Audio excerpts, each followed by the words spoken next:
Okay, welcome to the second presentation in the Signing Mind seminar series. Today, it is my pleasure to introduce our next presenter in the series, Lee Kezar. Lee is a doctoral candidate in computer science at the University of Southern California, in the GLAMR lab, led by Jesse Thomason, where GLAMR is an acronym that references language, modality, and robotics. Lee is also a visiting scholar at Boston University in a research group led by Naomi Caselli, where he's been working on the SemLex benchmark project, which I'm interested in, and I think he will say a little bit about today. And he'll soon be joining the Bridge project at Gallaudet University with Lorna Quant, working on AI learning tools for deaf college students. Lee has been thinking about and working on topics of interest to this seminar series that involve how form and meaning are organized in sign language lexicons, particularly ASL, from a computational perspective. And we met recently at TISLR in January, and I was delighted to learn about his work, and I'm looking forward to this presentation. So please join me in welcoming Lee Kezar, presenting machine learning tools for exploring compositionality in the American Sign Language Lexicon. Thank you, Hope, for that introduction. And I'm so excited to be here today. I sincerely appreciate the invitation to give today's seminar. I have so much admiration for the work that you all do in cognitive science and linguistics and all sorts of disciplines that I'd love to learn about. Um, and I am really, truly happy to be here. Um, and second, I want to commend your willingness to listen to a computer scientist talk about the form and structure of sign language lexicons. I'll be honest with you, artificial intelligence is moving so fast that even I can't keep up with it. New terms are popping up all the time. And at the same time, our contributions to the study of sign languages have been fairly limited and sometimes just wrong. And so for the last few years, um, our models for tasks like recognizing signs and translating them into spoken language have really struggled, but they've improved significantly in recent years. We're still far from solving these tasks, even if there is a solution. But we've made decent progress.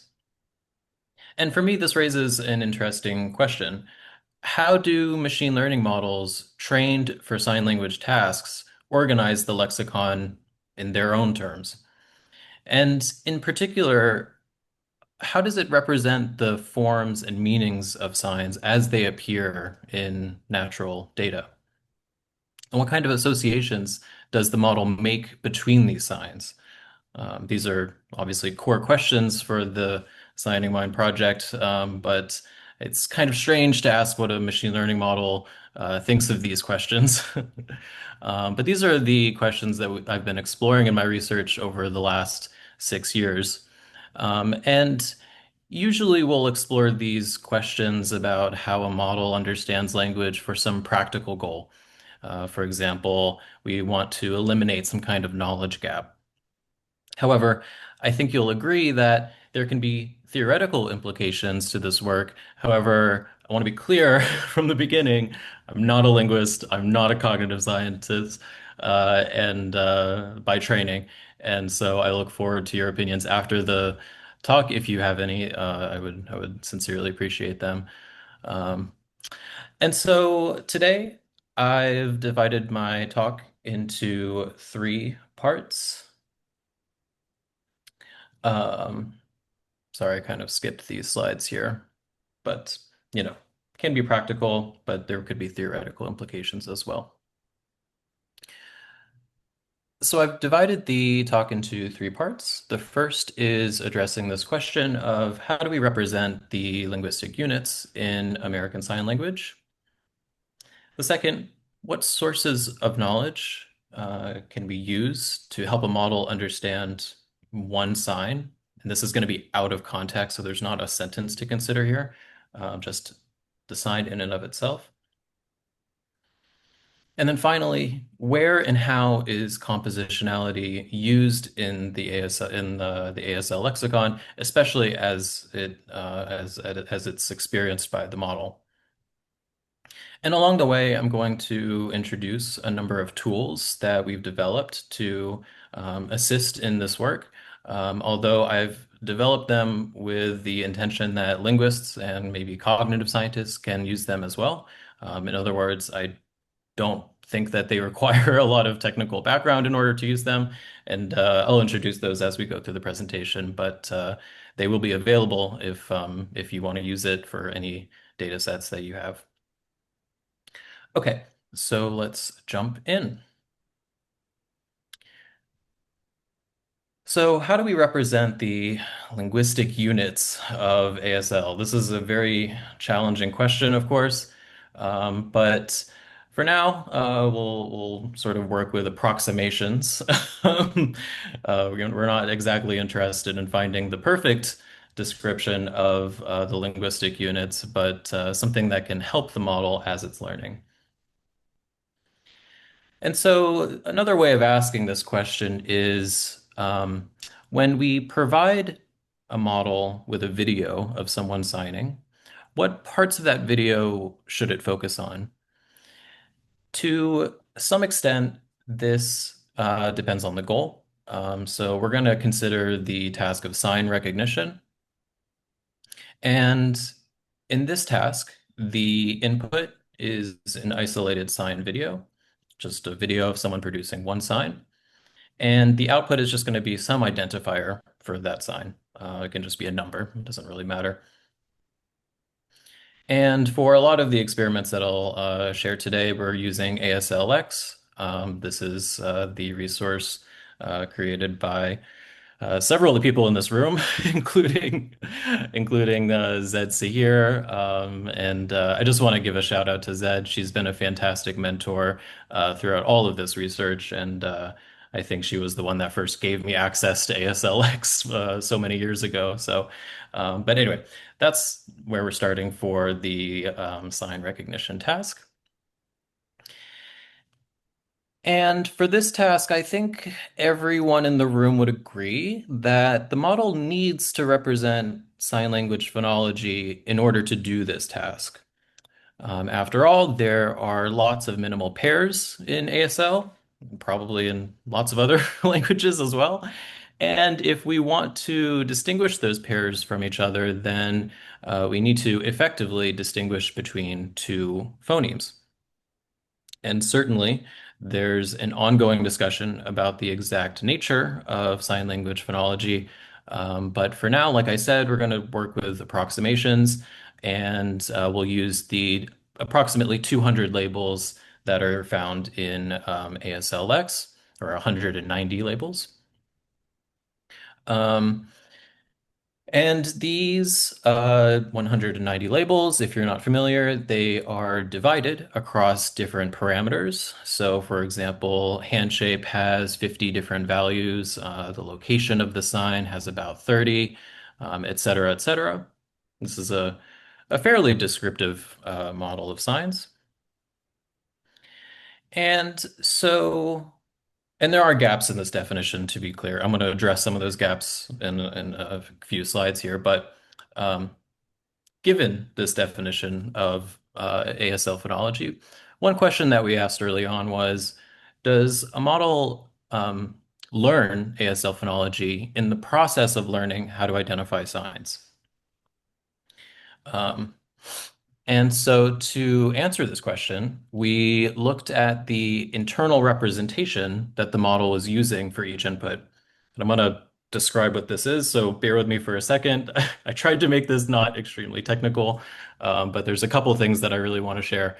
So the internal representation for a model is something, it's a list of numbers that the model produces for each input. And we don't know what the numbers mean. We call them hidden because we don't really know how to interpret them. However, we know that the model uses these values to predict what the sign is. And so the idea is that It's filtered out all the information that it doesn't need to use in order to recognize a sign.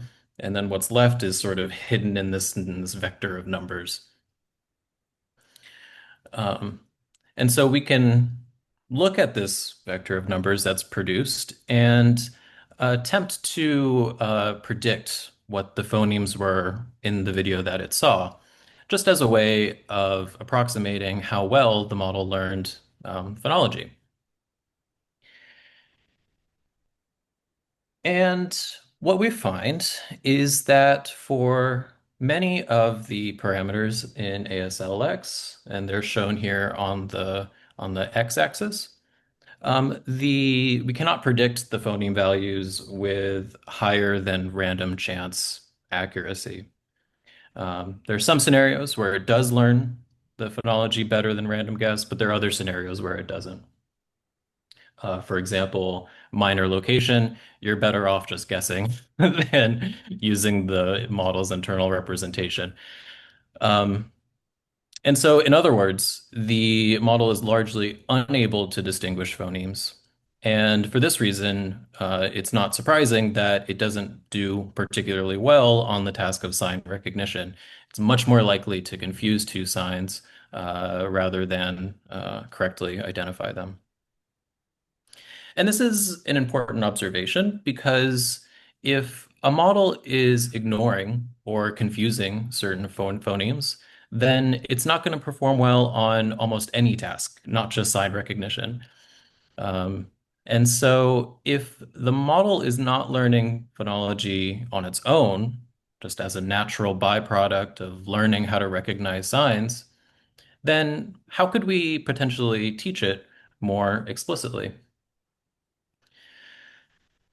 We tested this strategy by training a model to recognize the ASLX features as they appear in isolated sign productions.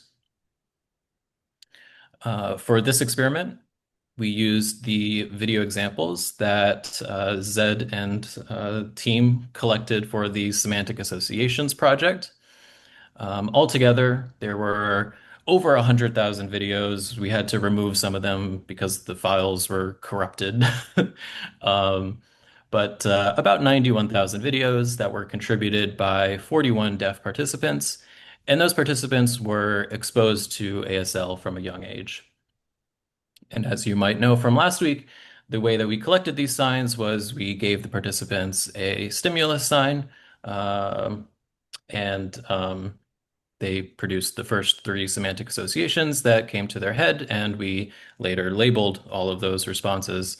Um, and because we used the ASLX labels to identify each sign, we also have access to the phonological features. And so we can train the model to explicitly recognize these phonological features. And we find that it's able to do this fairly well. The accuracy on average is 86%. Although you might notice that there are a few categories on here where the model does not perform that well. For example, the hand shape. Um, this is a variable that's obviously very complex and it's kind of hard to see from the model's perspective. Maybe one hand is blocking the other hand, or there's a lot of movement and it's blurry. Lots of reasons why this is challenging to predict. And then also path movement. And this is a challenging one because ASLX only specifies 8 different movements. And I think we all know that there's probably more than 8 ways that we can move our hands. So it's possible that there's just too much information that we're trying to capture with this variable, too much variation that we're trying to capture. Regardless, what we found is that if we use the phoneme predictions from the model to recognize a sign, as opposed to just training it to recognize a sign directly, we can improve the accuracy at sign recognition by a pretty huge margin. Usually in computer science, we're used to like 5% increase, maybe a 10% increase. This is about, let's see if I can do math here, a 16%, oh sorry, 20% increase here. Um, 25%. And so that's a massive jump, and that's a huge finding, in my opinion, that models can recognize signs fairly well, but it needs to recognize the phonemes first. And so earlier I mentioned that there are some gaps in ASLX, and we've acknowledged this several times. I don't think Zed would disagree with that statement. For example, I mentioned the movement variable only has a few different options, does not include facial expressions, does not include palm orientation. And we know that these are important variables, especially when it comes to identifying signs or attempting to understand what a sign could mean. And so one solution that we thought of is, or one solution that you could think of is to create more phonological features or more labels, and then just go through the 200 or the 2,700 signs that are in ASLX and create, new labels for each of those signs. However, this isn't really a satisfying solution to me because we don't really know that our description is complete, and it's also a massive amount of effort. We'd probably need to pay someone for that, and we want to get multiple annotations, and it's just a lot of effort. Um, and so this led us to the question of what if a model could learn its own phonemes? And this is the work that I presented at Tissler earlier this year. But I'll go through it very quickly just because I think it's a really fun project here. Um, so this question, can a model learn its own phonemes? Um, in order to achieve this task, we chose a kind of a weird environment to put the model in. The task that we chose for this is to mirror a sign. So we give it an isolated sign, and we would like the output to be just a copy of that sign. And it's kind of silly, but we really just do not care about the output. The goal is to represent the sign in a special way. And that special way is to use discrete components to represent the sign as opposed to fractional numbers that we would normally consider. And so in this case, we're only allowing the model to pick the numbers 1, 2, 3, 4, 5, all the way up to some maximum value, let's just say like 300, and those numbers have to represent the sign. Um, and we don't define what these numbers mean to the model. Its job is to learn a sort of meaning for each component such that it can do the reconstruction tasks. Um, and uh, Rather interestingly, and to my surprise, what we found is that when we train a model in this way and it comes up with its own components to represent signs, coincidentally, it finds some components that look very similar to the phonemes that we see in ASLX. And I'll just remind you that's without any inclusion from ASLX. We've used the signs, the productions from the deaf participants, but it hasn't seen anything about the label of the sign, anything about the phonology of the sign. It's just trying to copy it. And we naturally see these phonemes kind of emerging out of the model. This isn't like a complete copy of ASLX. There's lots of features that the model learns that's completely unrelated to anything that we understand. For example, it could be a combination of phonological features. It could be all sorts of things. Um, a second extension that we're currently working on is blending these two strategies. First, allowing the model to recognize the ASLX features, things that we are pretty confident exists in, a good description of ASL phonology.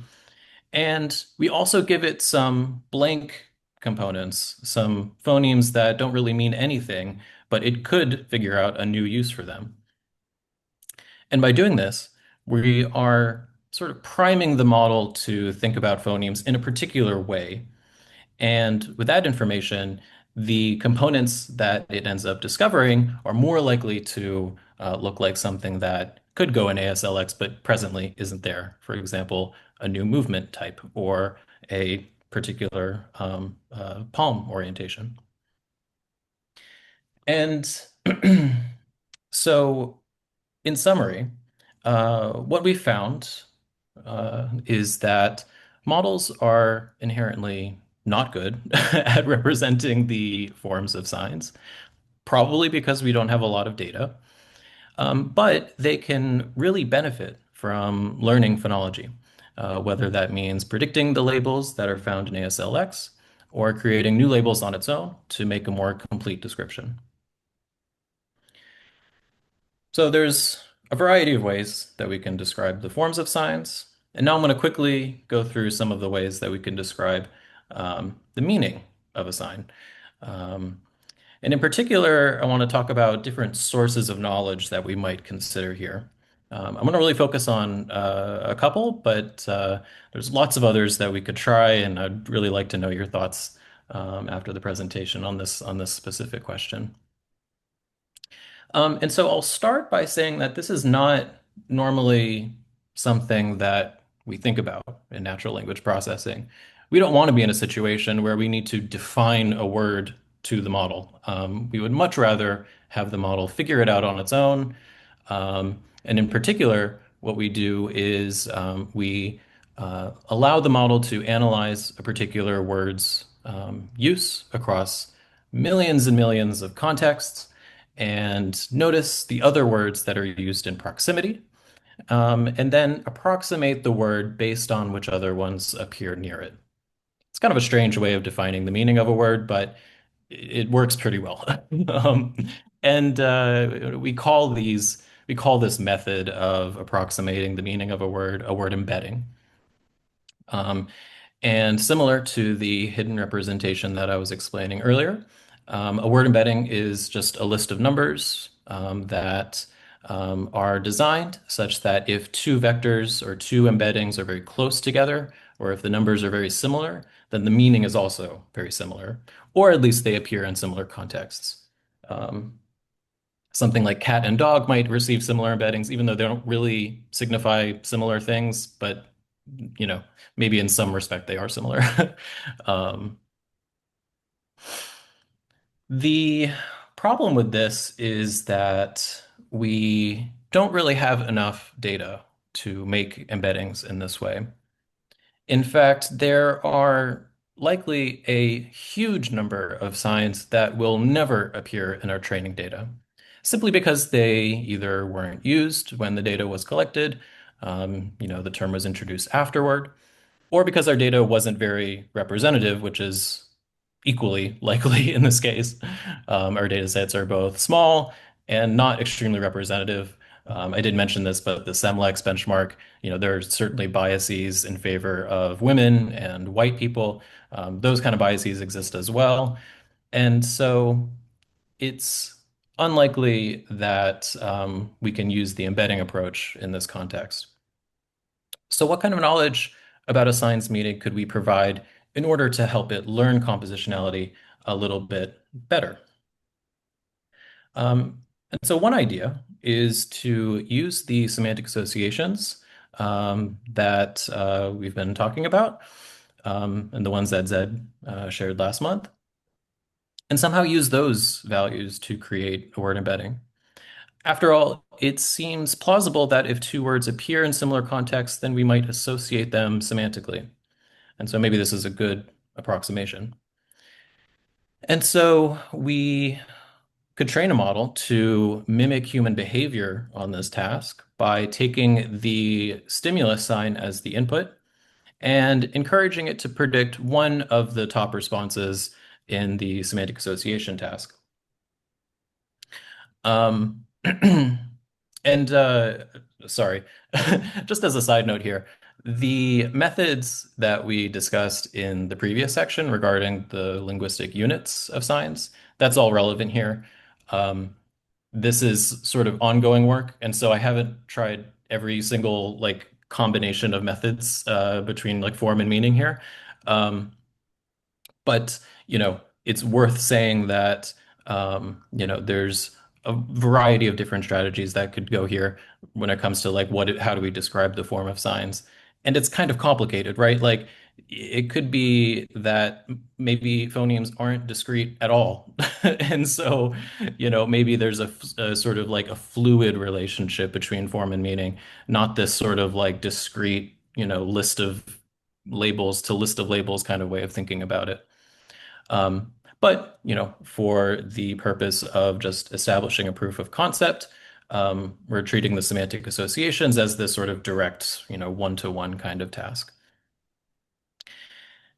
And so what we see when we ask the model to name some signs that are related to the ones on the top row here, so mother, house, water, dream, you can see some of the different associations based on how we have trained this model. I'm not going to go into details about these four methods, but um, just to just for sake of showing some diversity here, um, we can see that some methods seem a little bit better than others. For example, it looks like the second row is able to learn some of these semantic relationships pretty well. Um, and the ones in red, I've highlighted as red because I don't see the connection, but I could be missing something. Um, and obviously, this is not a formal metric. This is just sort of qualitative kind of analysis here. But, it seems like a decent proof of concept just to start with. Um, A separate idea that we could think about is creating a semantic network that sort of provides more information than the sort of association between two signs. We can include those as well, but there are certain relationships that may not come up in the semantic associations task, for example, antonyms, or maybe there's a bias for synonyms instead. And so, a separate idea for approximating the meaning of a word is to contextualize each sign with its sort of semantic network. And this could include things like part-whole relationships, like a tire is a part of a car. We could do type of relationships. For example, a bike is a type of vehicle. Um, these are all the sort of relationships that I have here. And altogether, there's about 600 different labels that we're using to describe different categories of words. Um, I've also seen the term semantic field used to describe this concept. So there might be a semantic field for like plants. And so all the signs that could be described as a type of plant will go into that. I'm just calling that a relationship between two words, but there's some subtlety that's going on here about different types of labels. But um, much like the previous section when we were talking about linguistic units, it's important to mention that these labels are a very rough approximation of meaning. There are many other ways that a sign could use compositionality. For example, if a sign is initialized, then we would need to know something about English in order to take advantage of the compositionality of that sign. And as we've currently formatted this, that information is not in there. It would be pretty straightforward to add that, but there's so many things that I'd like to do. Um, Additionally, there are iconic forms that may not be easily captured by these kind of word pair relationships. Maybe it's very unique sort of sense of iconicity. And really, the only way that you could understand it is a lived experience in the world where you've seen this referent before and that this is, iconically represented by the sign. Um, and so, I kind of leave these limitations as an open question because I certainly don't know how, we can sort of include all of this information. For example, we may consider, somehow using pictures of everyday objects or pictures of people holding everyday objects in order to understand, okay, this is a classifier predicate that's, I'm getting into some of the linguistic jargon, but maybe this is a classifier predicate of some kind, and really the only way that we're going to understand that is by, having some idea of what it feels like to hold a cup, or whatever the classifier is sort of indicating. If it's cars, then maybe we need to show the model videos of cars driving around. Who knows? It's a very challenging and open problem, I'll say. And so, just to quickly recap, in the first section, I shared a few of our tools and methods for representing the form of a sign. In the second section, I shared some of the tools that we're using to represent the meaning of a sign. And so now I'd like to turn to the relationship between these two layers, which I am calling compositionality. And just as a side note, I'm not sure how standard the term compositionality is. We were talking about this with the interpreters before the meeting. I didn't want to call this iconicity or systematicity because it's possible that the sort of relationships between form and meaning aren't iconic, like they could be completely arbitrary, as it often is in English. Um, and the models that we're going to be talking about don't really distinguish between iconicity and these arbitrary mappings. And so I'm using the more general term of compositionality. I'm open to suggestions on, what's the best way to talk about this. But to describe how compositionality may organize the lexicon, we trained a small model to predict the semantic features, the sort of like relationships that I was just describing, using the phonology of an unseen sign as its input. Um, so actually, sorry, I misspoke. It's going to be trained on a 90% of the vocabulary to predict the semantic features of the sign based on the form. So we show it, the hand shape is a V, it's close to the eyes, there's a straight movement, etc. And its goal then would be to predict, okay, the sign is probably related to sight or something related to seeing. Um,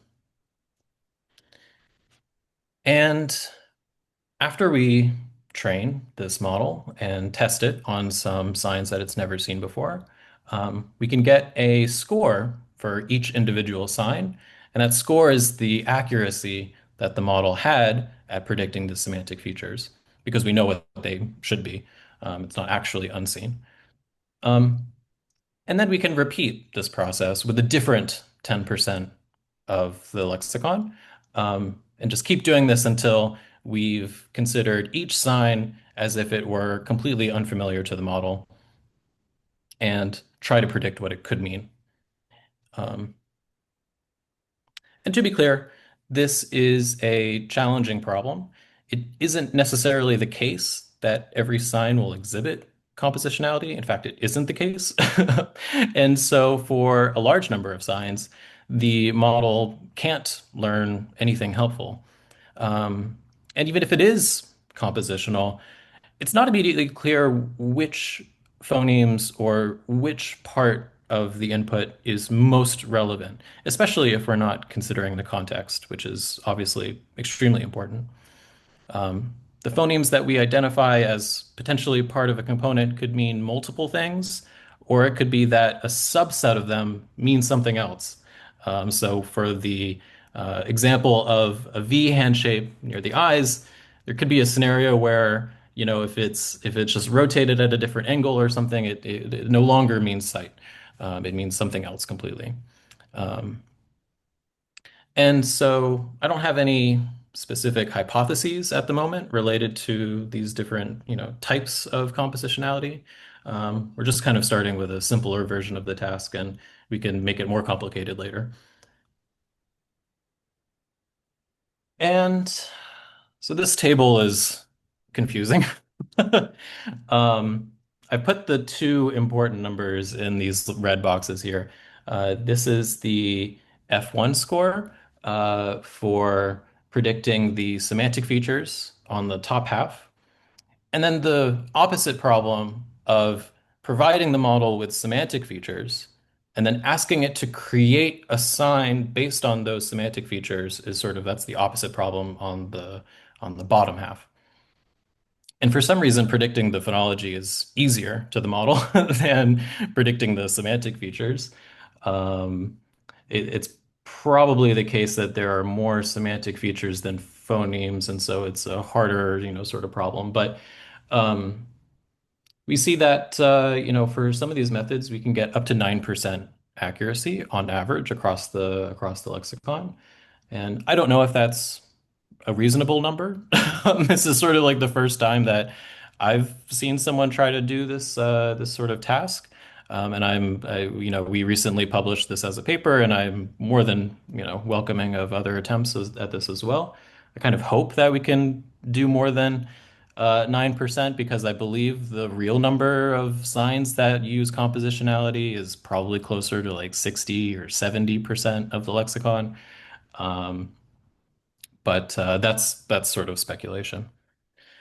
Um, and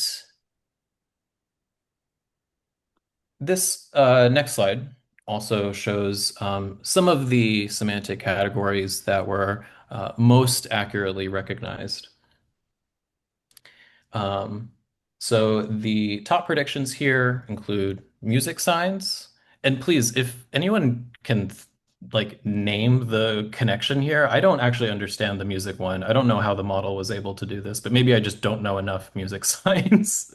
But music signs related to the body, signs related to family, and royalty for some reason as well.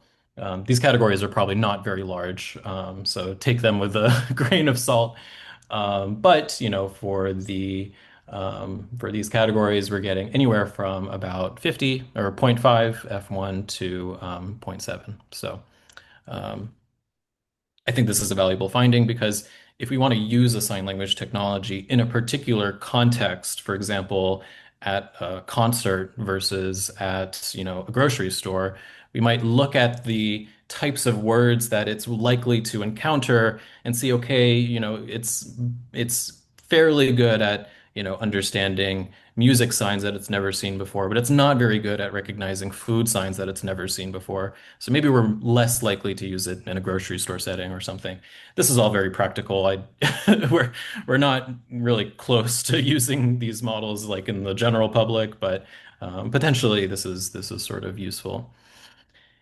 And um, one sort of last thing that I'd like to share, and I think this is probably the coolest finding that I'll probably share with you today, um, is that the model, in trying to predict the meaning of a sign it's never seen before, could be doing something rather interesting. And potentially, we might make a hypothesis that um, if a sign is transparent or it's able to be interpreted easily, um, then perhaps a child who is acquiring ASL for the first time might learn that sign sooner than a sign that is more arbitrary or non-compositional. And so that's exactly what Dr. Aaron Campbell and I tested using age of acquisition data from 380 deaf children learning ASL between the ages of 8 and 60 months. Um, we built a generalized logistic model to predict whether children would produce a sign based on the child's age and the sign's compositionality score that we got from this model. And we controlled for variables that are associated with age of acquisition, like the frequency of the sign and the phonological complexity of the sign. And what we found was that in this context, the compositionality score did significantly predict acquisition. If a sign was easier for the machine learning model to understand, then it was likely to be acquired by a child at a younger age. And I think this is really cool. It's, sort of a small, like a limited sort of finding here, but we weren't really expecting this to work. And so I thought it was a very, fun and surprising example of potentially machine learning models thinking in a similar way or operating in some very high level similar way to how humans organize the lexicon. And with further refinement, a lot of these methods and strategies for representing the form and meaning can be improved even more. So I'd like to quickly conclude by saying that what I've shown today is that machine learning models for American Sign Language can be useful tools in studying specific cognitive and linguistic phenomena. And by training models for various skills related to compositionality, such as identifying novel phonemes, associating those phonemes with meaning, um, we make it more accurate at recognizing signs, more effective at reasoning about what an unfamiliar sign could mean, and it could model the way that humans organize the lexicon mentally. That's a stronger claim that I don't want to make with full force, but um, we have lots of different hypotheses related to how machine learning models might be, using similar mechanisms as a human in certain situations. And I'd love to talk about that more later, but um, I'll leave it sort of a limited claim for now. And alongside these findings, I welcome you all to reach out to me if you want to use any of the tools that I've shared today, including sign recognition, phoneme recognition, the phoneme discovery model, the one that tries to copy the sign, word embeddings based on different types of semantic networks, and then the model that tries to model compositionality or predict the semantic features. I'm especially interested in collaborations with linguists and cognitive scientists and anyone who's not in computer science. Although if you are in computer science, I can also talk to you as well. But thank you for your time. And I'd like to also thank my collaborators who made this research possible. So thank you.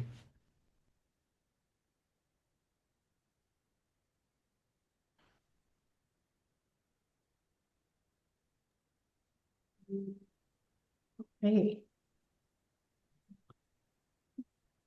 Buzzy. Thank you for that wonderful presentation. That was great. I have so many questions, but I'll leave it to other people. Um, so now we have some time for questions. Sorry that if I'm fuzzy, I can see him. Anyway, so remember that we're using the Q&A function in Zoom. It's at the bottom of the screen, and you can, if you can't see it, click on the More button, and it will pop up. And you can type a question into the Q&A or get in the queue.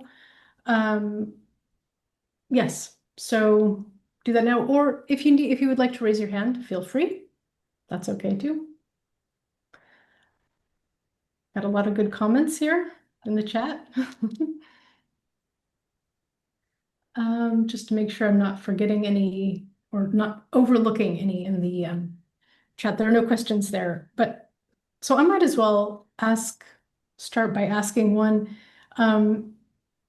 You mentioned that you use the term compositionality to avoid other terms like iconicity or systematicity. And the very end made me wonder about that because that really interesting work where you might be um, showing that there's a relationship between compositionality and age of acquisition of signs reminds me actually of a study done by Patrick Monahan and co-authors, and well, I tried to find it, 2005, maybe, I'm guessing. Anyway, and they specifically use that term systematicity. So, uh, and I think it's a similar concept. So I'm just a little bit curious why you wanted to avoid systematicity. Yeah, this is a valid question. I have been asking what systematicity means for years. Um, I feel like every time I look it up, I get a slightly conflicting definition. That's probably because of my misunderstanding, not because the research isn't clear, but yeah, that's it's I could probably use the word systematicity here. That would probably work. Yeah. Okay. Um, Good.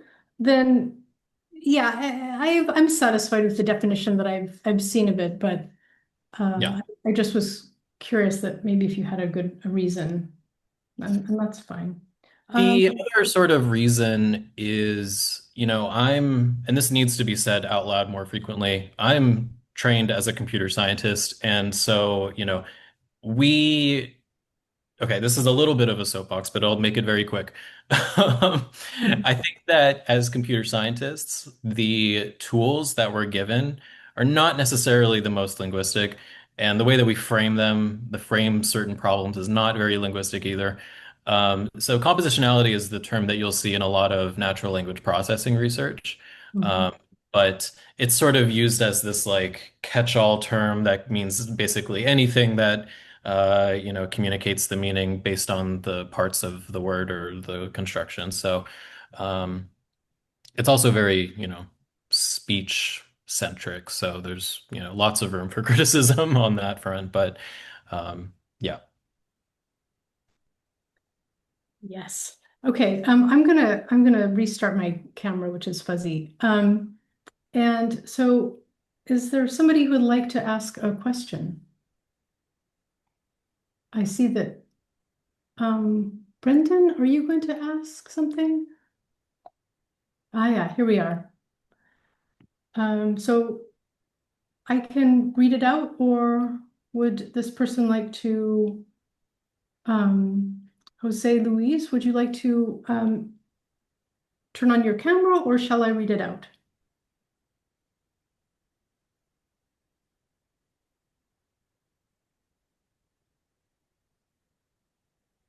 Okay, I will go ahead and read it out and turning off my video. Yeah, no worries. Okay, he says, great talk. Thank you very much. I wonder if you have noticed large differences on the results with regard to phoneme prediction performance, depending on the kind of model. Yes. Let me quickly shift into my dissertation slides. Um, I'm not going to go into a lot of these details.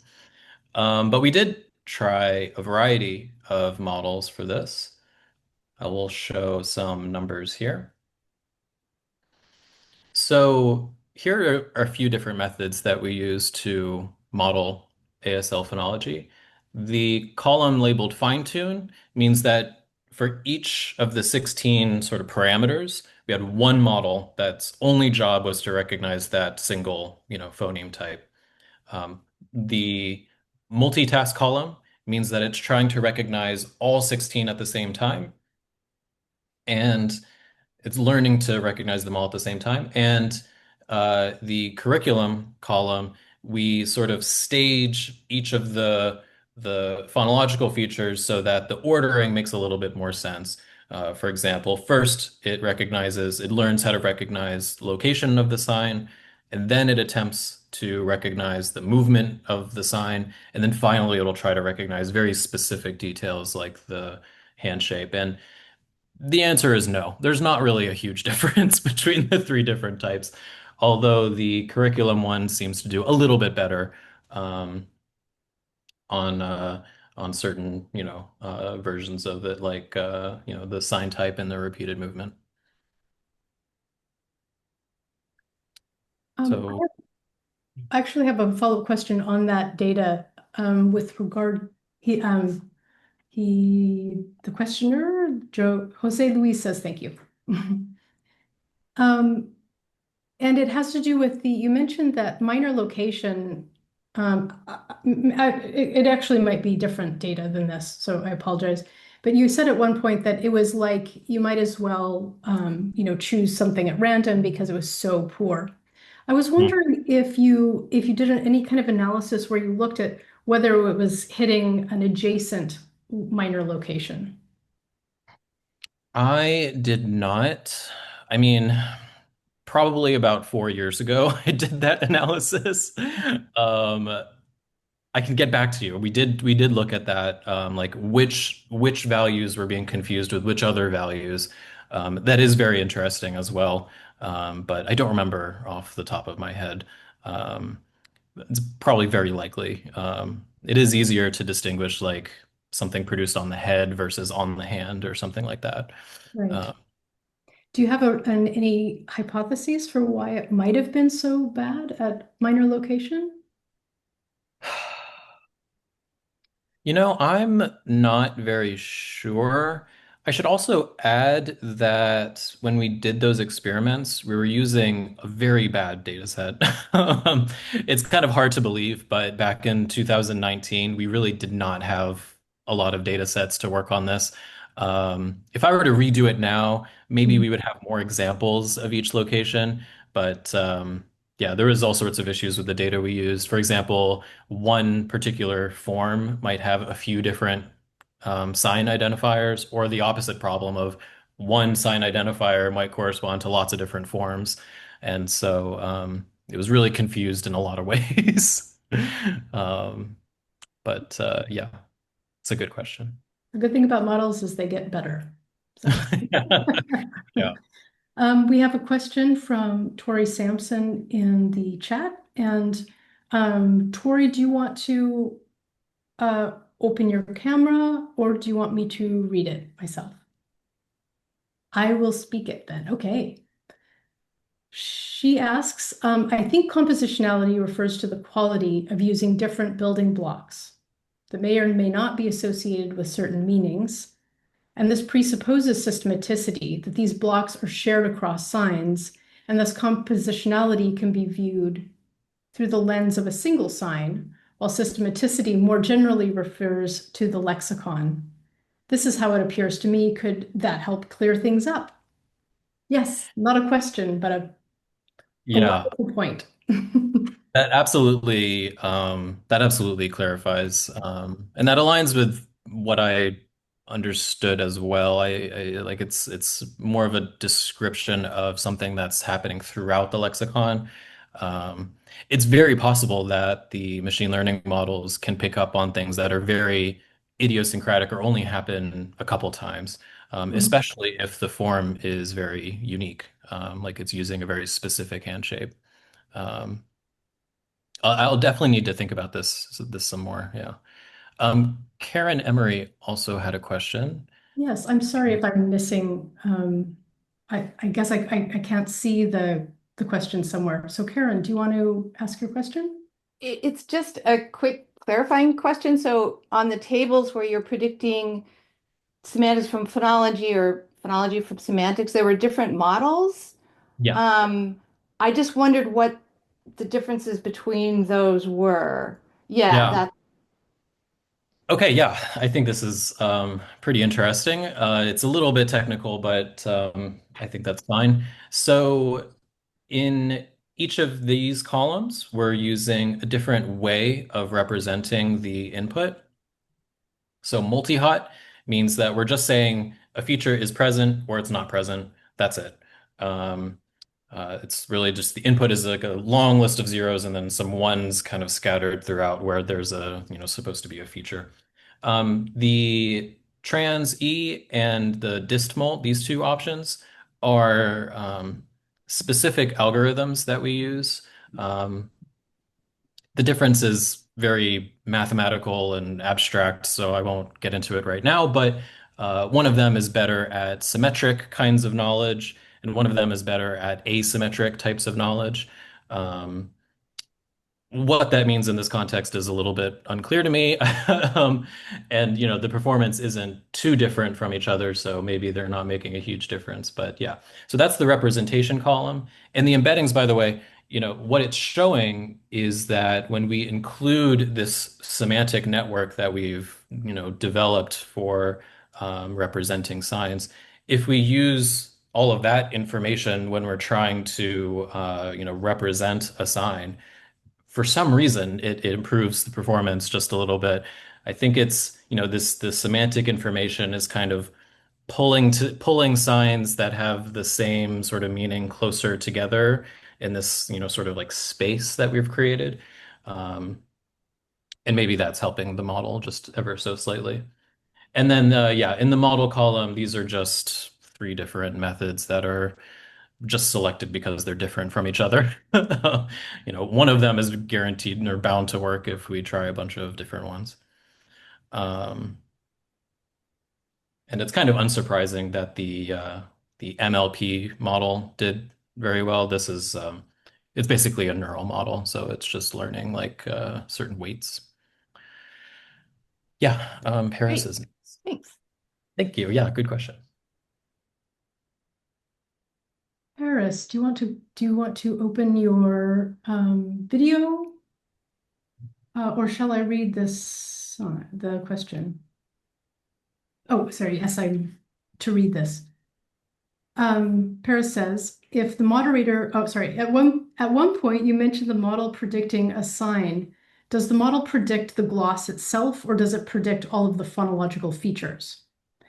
And then that corresponds to a gloss. I guess I'm wondering about the role of glossing, which is already complex, versus receiving numbers, just receiving numbers or features. Yeah. So we do both in this work. Um, for the slide that you're currently looking at, the output is, the way that we're sort of identifying signs is by creating phonemes or, predicting the phonemes. Um, but for the first section of this talk, when we were talking about sign recognition, um, this was, gosh, it's so far back here. Um, for this, we were using just like basically just a number that corresponds to an ASLX label. And the ASLX labels, I guess, are basically glosses. Uh, yeah. Does it predict all the phonological features? Guessing. Yeah, um, there's definitely some nuance that needs to be included with glossing. One of the problems that, I didn't really mention is when we create this semantic network and we create it's this, we call it a knowledge graph. There's just, hundreds of thousands of these little, nodes or entities, and they all represent a specific concept. And because they're all attached to each other, it creates this very rich network. Um, one sign could have multiple English words associated with it. Um, and so there's some extra nuance that we've added to accommodate for that. For example, when we are deciding on one representation for a word, we'll consider all the senses of that word and then weight them according to how frequent they appear in the lexicon. So yeah, there's definitely some complexity behind glosses and not a perfect system whatsoever, but it's what we got for sign recognition. But great question. Yes, thank you for that. Um, and then we're a little bit over time, but Lisa Lepp had a question. This will be our last question today. So Lisa, do you want to, um, I don't see your question in the chat, so do you want to go ahead and ask it?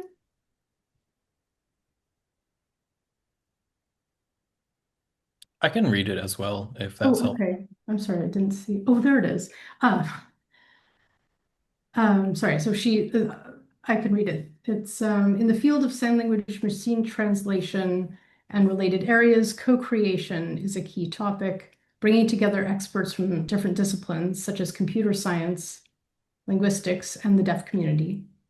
This also involves important considerations around participant privacy, ethical guidelines, and inclusive collaboration.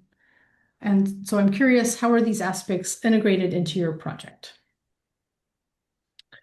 Yeah, that's a great question. and it's essential that deaf people are included in this research.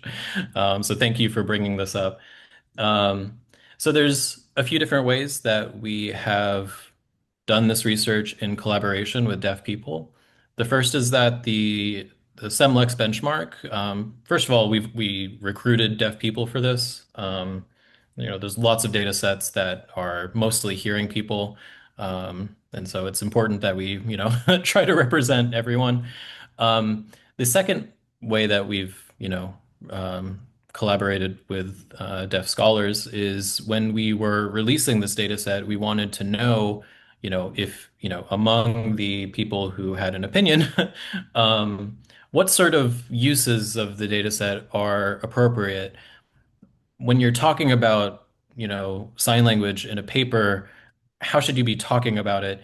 It's a little bit of, I don't want to say like policing people's language, but we did want to make sure that they weren't saying something like a slur in the paper. You'd be surprised at how much insensitivity there is towards deaf people. So we did, create some rules about, how you're allowed to use the data, and we want to make sure that you respect the dignity of each person in the data set, as opposed to just sort of like treating the videos like it's nothing.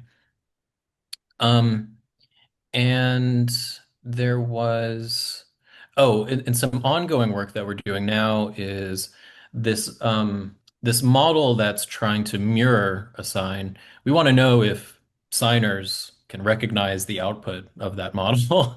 If it can't, if a deaf person or, at least a native user of the language can't recognize the output of a model, then it's probably missing information, like it's losing information.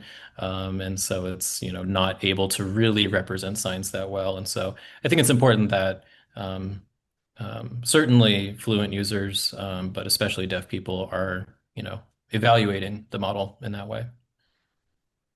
So yeah, great question. Great. Okay, that was a great talk and an interesting discussion. Thank you to everyone who contributed with questions or comments. Thank you to our presenter, Lee Kezar, and to all of you for attending this session of the Signing Mind seminar series. And with that, we will stop the recording.